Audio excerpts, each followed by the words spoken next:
तीमुथियुस के नाम पौलुस रसूल का पहला खत बाब 2।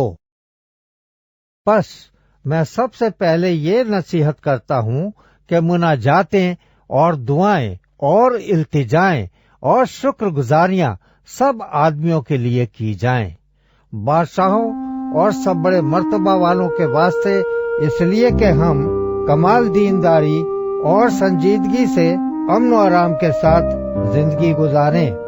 ये हमारे मुंजी खुदा के नजदीक उम्दा और पसंदीदा है।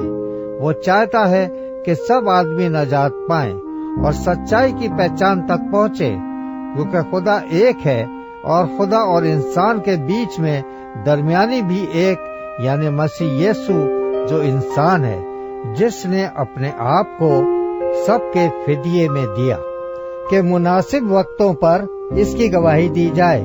मैं सच कहता हूँ, झूठ नहीं बोलता, कि मैं इसी गरज से मनादी करने वाला और रसूल और गैर कौमों को ईमान और सच्चाई की बातें सिखाने वाला मुकर्रर हुआ।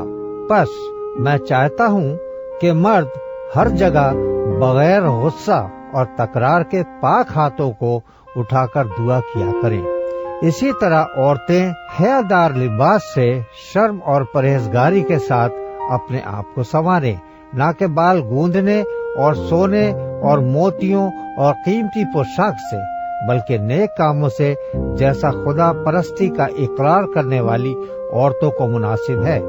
औरत को चुपचाप कमाल ताबेदारी से सीखना चाहिए, और मैं इजाजत नहीं देता कि औरत सिखाए या मर्द पर हुक्म चलाए, बल्कि चुपचाप रहे, क्योंकि पहले आदम बनाया गया, उसके बाद हव्वा।